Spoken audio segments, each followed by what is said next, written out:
Assalamualaikum warahmatullahi wabarakatuh. Hello guys, Saya Novika. dan saya Miftahul Jannah Kami dari kelompok 3 kelas manajemen A2 semester 3 akan menerangkan tentang analisis sektor pariwisata di Indonesia tahun 2020. Yang pertama, kita akan membahas tentang pengertian sektor pariwisata. Namun sebelum itu, kita harus tahu apa sih pariwisata itu. Secara umum, pariwisata merupakan suatu perjalanan yang dilakukan seseorang untuk sementara waktu yang diselenggarakan dari tempat ke tempat yang lain, dengan maksud bukan untuk mencari nafkah, tetapi semata-mata untuk menikmati kegiatan rekreasi dalam memenuhi keinginan yang beraneka ragam.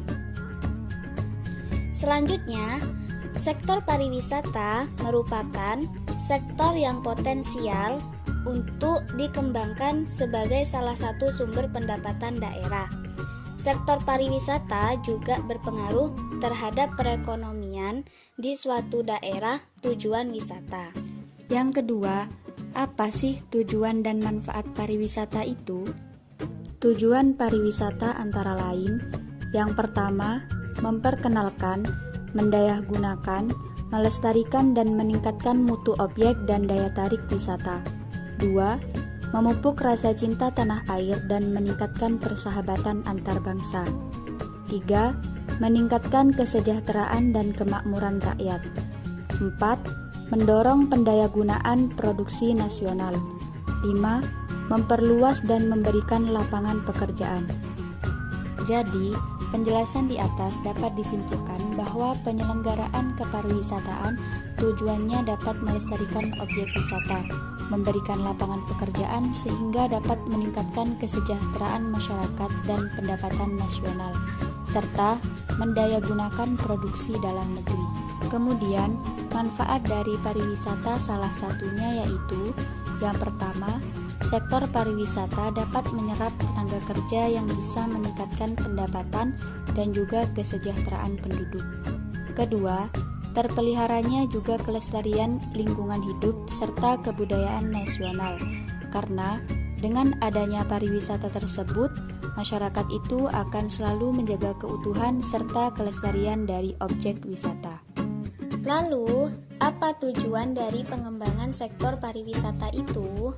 Berdasarkan instruksi Presiden Republik Indonesia Nomor 9 Tahun 1969, khususnya Bab 2 Pasal 3, dikatakan bahwa tujuan pengembangan pariwisata di Indonesia adalah: yang pertama, meningkatkan pendapatan devisa pada khususnya dan pendapatan negara juga masyarakat pada umumnya.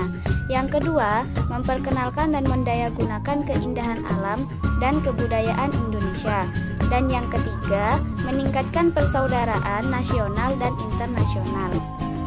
Jadi, sudah terlihat jelas bahwa industri pariwisata dikembangkan di Indonesia dalam rangka mendatangkan dan meningkatkan devisa negara. Kemudian, apa saja jenis-jenis pariwisata? Jenis pariwisata dikelompokkan menjadi 2. Yang pertama, jenis dan macam pariwisata berdasarkan letak geografis. Yang kedua, jenis dan macam pariwisata menurut alasan atau tujuan pariwisata. Jenis dan macam pariwisata berdasarkan letak geografis. Yang pertama, pariwisata lokal. Pariwisata setempat yang mempunyai ruang lingkup relatif sempit dan juga terbatas dalam tempat-tempat tertentu saja. Contohnya seperti pariwisata Kota Bandung, DKI Jakarta, dan lain-lain. Yang kedua, pariwisata regional. Pariwisata yang berkembang pada suatu wilayah atau daerah yang ruang lingkupnya itu lebih luas apabila dibandingkan dengan lokal tourism, namun lebih sempit apabila dibandingkan dengan national tourism. Contohnya seperti pariwisata Sumatera Utara, Bali, dan lain-lain. Yang ketiga, regional international tourism. Aktivitas pariwisata yang berkembang di sebuah wilayah internasional yang terbatas, namun tetap melalui batas-batas lebih dari 2 atau juga 3 negara dalam wilayah tersebut. Contohnya seperti pariwisata kawasan Timur Tengah, ASEAN Selatan, Eropa Barat, dan lain-lain. Yang terakhir, international tourism. Aktivitas pariwisata yang berkembang di seluruh negara di dunia, khususnya untuk regional, international tourism, serta juga national tourism. Selanjutnya, jenis dan macam pariwisata menurut alasan atau tujuan pariwisata dibagi menjadi 3. Yang pertama, business tourism, yakni jenis pariwisata yang mana pengunjungnya itu datang untuk tujuan dinas, usaha dagang, atau juga yang berhubungan dengan pekerjaan.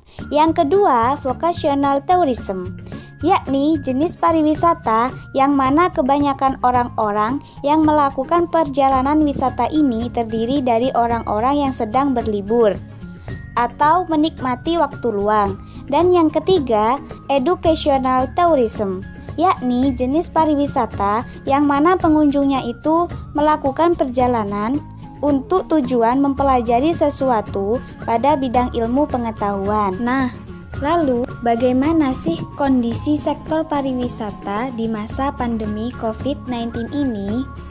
Dari kurva di atas telah terlihat jelas bahwa pada tahun 2018 sampai 2019 kemajuan sektor pariwisata sangat unggul di Indonesia. Bahkan banyak wisatawan yang datang dan berkunjung tak henti-hentinya bertambah. Namun, dengan munculnya wabah COVID-19 ini, seluruh aktivitas dari sektor pariwisata mengalami penurunan. Apalagi sejak adanya instruksi harus menjaga jarak dan beraktivitas di rumah saja. Sektor pariwisata menjadi lesu, bahkan kelesuan itu sudah dirasakan sebelum Indonesia mengumumkan ada pasien positif COVID-19 pada awal bulan Maret 2020 lalu.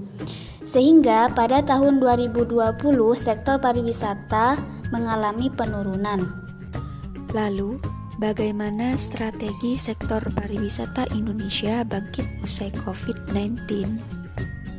Menurut Kementerian Pariwisata dan Ekonomi Kreatif, ada beberapa strategi yang sudah siap untuk dijalankan. Antara lain, yang pertama, mempersiapkan berbagai infrastruktur dasar yang berkaitan dengan konektivitas di sejumlah destinasi super prioritas. Kedua, mendesain ulang strategi pariwisata di sejumlah destinasi wisata di Indonesia. Ketiga, mengadakan serta melakukan pelatihan bagi para pekerja di sektor pariwisata untuk nantinya dapat memandu wisatawan. Nah, itu tadi penjelasan tentang analisis sektor pariwisata di Indonesia tahun 2020. Semoga bermanfaat bagi kita semua. Sekian dari kami. Wassalamualaikum warahmatullahi wabarakatuh. See you next time, guys.